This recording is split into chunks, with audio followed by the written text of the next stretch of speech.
Halo teman-teman, selamat datang kembali di channel ini bersama saya Radian. Dan alhamdulillah kita bisa bertemu kembali di masih dalam video dropship series. Dan kali ini saya akan mencoba menjabarkan beberapa skill atau keahlian yang wajib dimiliki oleh para dropshipper pemula. Nah, jadi buat teman-teman yang masih mikir-mikir keahlian apa saja yang harus dimiliki seorang dropshipper, atau mungkin sudah terjun ke dunia dropship tapi masih kebingungan apalagi skill yang harus ditambah atau keahlian apa lagi yang harus dipelajari. Nah, teman-teman bisa nonton video ini sampai habis. Yuk kita mulai yuk. Oke, skill yang pertama yang harus teman-teman pelajari dalam menjalankan di bisnis dropship adalah, pertama adalah skill digital marketing. Kenapa? Karena kita berjualannya di dalam dunia online, terutama di Instagram gitu ya, karena saya ngajarinnya di Instagram nih kali ini. Dan skill digital marketing itu adalah skill yang pertama yang harus teman-teman kuasai, karena dari sinilah modal teman-teman untuk bisa memasarkan atau menjual produk dari bisnis yang teman-teman jalankan. Salah satunya adalah bisnis dropship itu sendiri. Nah, ketika teman-teman nggak punya skill digital marketing, pasti teman-teman akan kebingungan sendiri. Ini gimana ya cara jualannya ya? Mulai dari mana ya? Apa yang harus dilakuin ya? Pasti banyak yang tanya-tanya kayak gitu. Nah, jadi teman-teman wajib banget punya skill yang namanya digital marketing dulu sebelum lanjut ke mempelajari skill-skill yang berikutnya. Oke, yang kedua, teman-teman harus mempelajari atau menguasai yang namanya teknik closing atau skill closing. Nah, ini penting karena di Instagram itu bukan marketplace ya teman-teman. Jadi nggak langsung tiba-tiba orang melihat barang langsung beli, itu nggak bisa, karena di Instagram orang pengennya cari hiburan, cari informasi gitu loh. Dan ketika kita jualan, maka orang nggak serta-merta akan langsung membeli. Orang-orang bakal tanya dulu barangnya kayak gimana, pengen lihat fotonya, atau mungkin pengen lihat testimoninya, mungkin gitu ya. Jadi teman-teman harus bisa menguasai alur-alur closing di Instagram. Nah, ini penting karena beda medan perangnya, beda juga cara mainnya gitu, beda juga strateginya. Ketika teman-teman jualannya di marketplace, orang udah mindsetnya adalah orang pengen beli udah kayak gitu, dan di marketplace orang pengennya cari yang paling murah kayak gitu ya. Sementara di Instagram orang-orang itu bukan mencari barang untuk dibeli atau dijuali gitu loh, tapi di Instagram orang cari hiburan, cari apa, misalnya cari resep makanan, mungkin bisa jadi cari tips, bisa jadi tutorial. Nah, kayak gitu. Dan ketika barang kita dilihat oleh mereka dan mereka tertarik, tentu akan ada ada percakapan terlebih dahulu.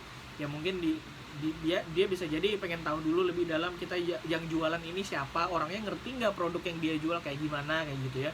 Jadi ini penting, teknik closing ini cukup penting karena disinilah teman-teman bisa istilahnya menghitung berapa leads yang masuk dan berapa leads yang closing. Nah, ketika teman-teman sudah bisa menghitung persentasenya berapa, maka teman-teman tahu masalahnya di mana nanti. Misalnya ada leads yang masuk ke chat WA atau DM gitu loh, ada 5 misalnya ya, dalam sehari ada 5, dan ternyata cuman ada closing 1, berarti kan itu berapa persen? 75% closing rate, nggak sampai 25% berarti ya nggak sih?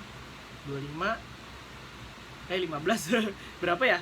Pokoknya 5 dibagi 1 gitu. 1/5 dikali 100, berarti 1/5 dikali 100 berapa? 20% berarti closing rate-nya ya. Kayak gitulah hitungannya. Ketika closing rate-nya 20%, teman-teman ini dulu harus dihitung dulu. Kira-kira kalau misalnya nanti ada yang 10, kalau ada lead 10 dengan closing rate yang 20, berarti kan cuman ada 2 yang closingnya nggak? Ya dong. Kalau 5 cuman 1, berarti 10 dapat 2, ya kan? Nah, dari sini teman-teman bisa mengukur profit yang teman-teman bisa dapatkan. Jadi kalau misalnya modal teman-teman dalam sehari itu misalnya saja 100 gitu ya. Margin produk 50, margin harga jual dengan harga modal itu 50. Maka minimal teman-teman harus closing 2 per hari untuk bisa balik modal ke 100 yang ini kan. Nah, ketika teman-teman closing rate-nya cuma 20% atau cuma 1 dari 5 tadi, maka teman-teman nggak bisa balik modal dong. Karena cuma 1 yang closing harusnya 2 ya kan. Nah, dari sini teman-teman bisa menghitung, oh berarti teknik closingku ada yang salah, bisa jadi kayak begitu. Jadi teman-teman bisa mengevaluasi perlahan-lahan kira-kira apa yang salah di teknik closing teman-teman, yang kenapa dari 5 itu cuman bisa closing 1. Nah, dari situ teman-teman bisa belajar ya. Oke, lanjut.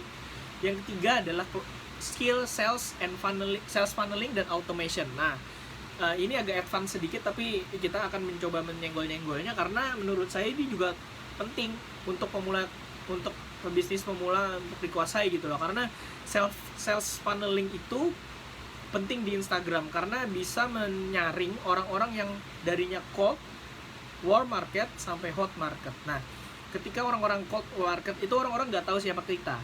Ketika orang sudah masuk ke warm, orang sudah tahu siapa kita tapi mereka belum beli. Ketika udah hot, berarti mereka udah siap untuk beli. Nah, ini penting untuk menyaring orang-orang yang dari cold menjadi hot ini kayak gimana gitu loh. Nah, dari sales funneling ini kita bisa mendapatkan ilmunya kayak gitu.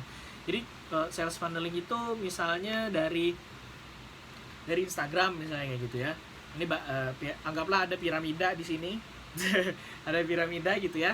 Dari Instagram dulu, dari cold dulu, orang-orang aware dulu sama produk kita kayak gimana, posting secara konsisten di Instagram, kasih link di bio untuk bisa orang-orang menghubungi atau DM, balas DM, bebas aja kayak gimana, yang penting ada leads yang masuk dulu. Ketika leads yang sudah masuk, itu berarti warm. Warm adalah orang-orang yang sudah mulai mengenal kita tapi belum beli. Nah, gimana caranya mengkonversi warm ini menjadi hot? Itu adalah bisa dari konten, bisa dari kita sendiri bagaimana teknik closing yang seperti yang saya bilang tadi, atau bisa jadi juga dari rekomendasi atau testimoni orang-orang yang sudah pernah beli sebelumnya. Jadi teman-teman bisa mengkombinasikan konten-konten itu ke dalam akun-akun Instagram teman-teman biar orang tuh teredukasi dengan baik, gak cuma sekedar tahu dia jual produk ini, tapi juga ada orang yang sudah pernah beli dan tahu kualitasnya kayak gimana kayak gitu ya. Nah, itu penjelasan sales funneling secara singkatnya gitu ya. Automation untuk awal-awal mungkin tidak terlalu penting ya, tapi kalau menurut saya automation penting ketika sudah punya database market yang cukup banyak. Kalau sudah misalnya mungkin sudah terkumpul sekitar 1000-an database gitu ya, kita nggak mungkin kan harus ngechatin satu-satu, udah capek banget itu. Pasti kita harus perlu otomasi, entah itu email marketing atau WhatsApp marketing, bebas aja, teman-teman bisa pilih sendiri. Kalau saya sih rekomendasikannya email ya, karena email itu lebih istilahnya lebih padat lah kontennya. Kalau di WA kan nggak bisa yang terlalu panjang ya, karena WA tuh orang cuma baca chat sekilas. Karena itu juga yang bikin informasi hoax lebih banyak disebarkan di WA ya, karena orang-orang di WA tuh kebiasaan bacanya sekilas doang gitu. Ya, itu juga yang menyebabkan kenapa email marketing lebih tinggi nilainya daripada WhatsApp marketing. Meskipun WhatsApp marketing juga penting ya teman-teman, karena ketika kita mempunyai database nomor WA si pelanggan kita bisa langsung promosi ke nomor HP-nya mereka gitu loh. Jadi nggak perlu nunggu email lagi kayak gitu ya. Itu ada plus minusnya lah, tapi saya sarankan dua itu, email marketing, WA marketing untuk otomasi. Oke, skill selanjutnya adalah skill digital branding. Nah, ini penting banget karena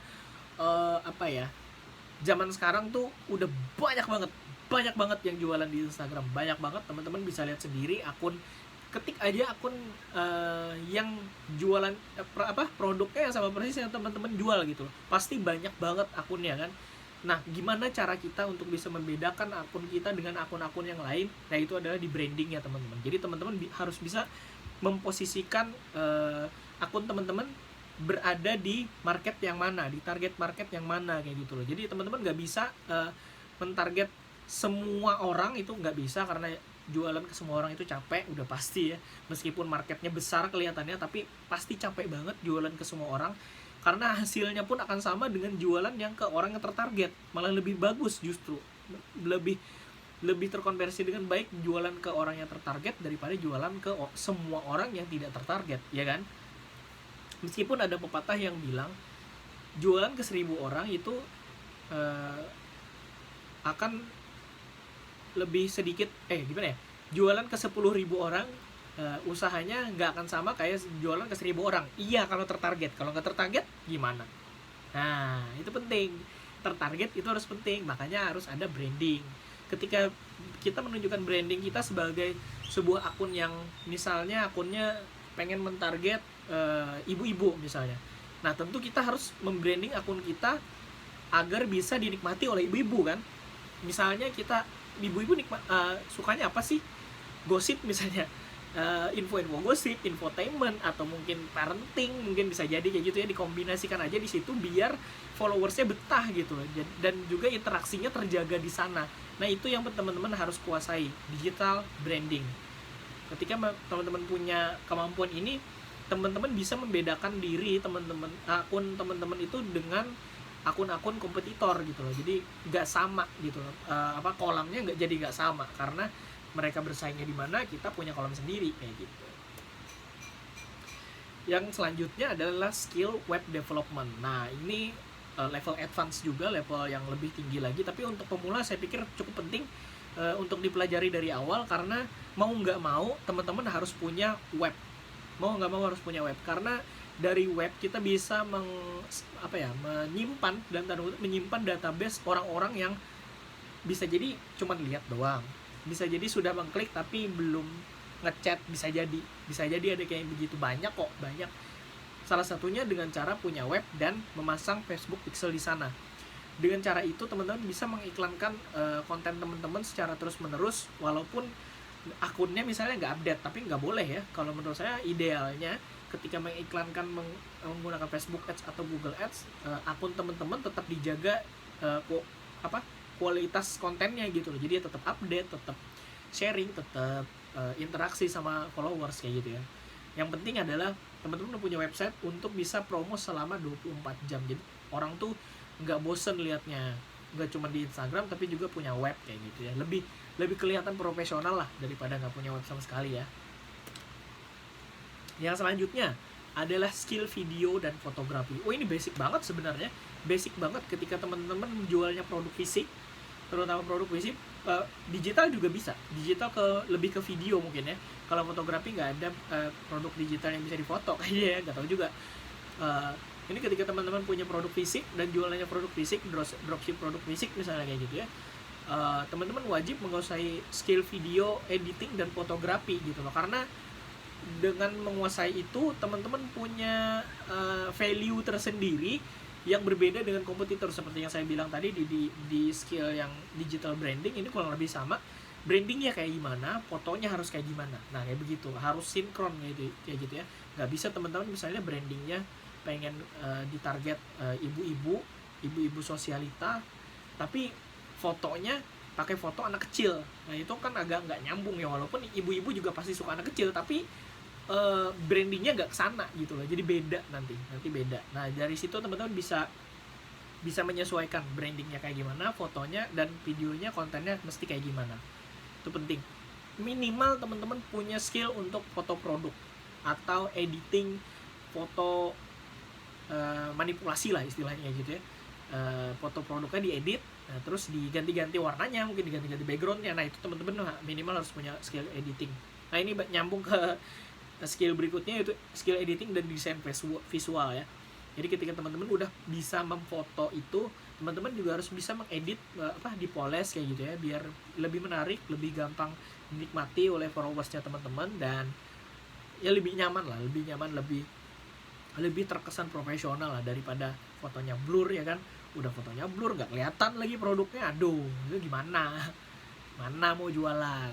Ingat ya, sesuaikan editing, jadi skill editing, fotografi, dan videografi plus branding itu akan jadi akun pembeda teman-teman, jadi identitas teman-teman sendiri. Jadi itu yang mesti diulang-ulang, disampaikan secara konsisten kepada followersnya teman-teman, biar followersnya tuh tahu, oh dia nih memang aku banget.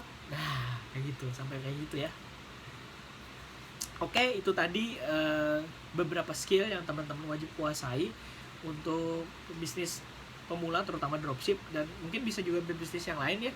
Boleh, silahkan dipakai aja tipsnya. Teman-teman bisa juga belajar langsung gitu ya, belajar langsung ke mentor mungkin. Bisa jadi kayak saya, kayak kelas-kelas yang sudah pernah saya ikuti itu salah satunya adalah Tambang Emas Dropship. Itu adalah kelas mentoring online mengenai dropship. Nah, kalau teman-teman mau ikut itu boleh, mungkin pengen menambah skill lagi bisa jadi, disarankan ikut itu silahkan. Nanti ada linknya di kolom deskripsi atau di kolom komentar. Kalau teman-teman menguasai semua skill yang tadi plus, atau nggak usah plus deh, itu aja, nggak usah ditambah sama ikut kelas mentoring segala macam, itu aja teman-teman udah bisa jadi seorang expert lah, bisa dibilang gitu, expert di bidang digital marketing. Karena skill-skill yang tadi itu bisa dibawa kemana aja teman-teman, bisa dibawa kemana aja. Jadi nggak akan nggak akan sia-sia lah teman-teman mempelajari itu. Oke? Mantap ya. Kalau teman-teman suka sama video ini, di like, di subscribe juga biar gak ketinggalan video-video baru dari channel ini. Kasih tahu saya di kolom komentar topik-topik apa lagi yang pengen saya bahas. Mungkin dropship series tinggal 1 atau 2 video lagi kayaknya. Nanti teman-teman bisa kasih komentar series apa lagi yang mesti saya bikin. Mungkin teman-teman ada kendali di mana misalnya, kasih tahu saya biar nanti insya Allah kalau saya ngerti ilmunya saya akan bagi ke teman-teman.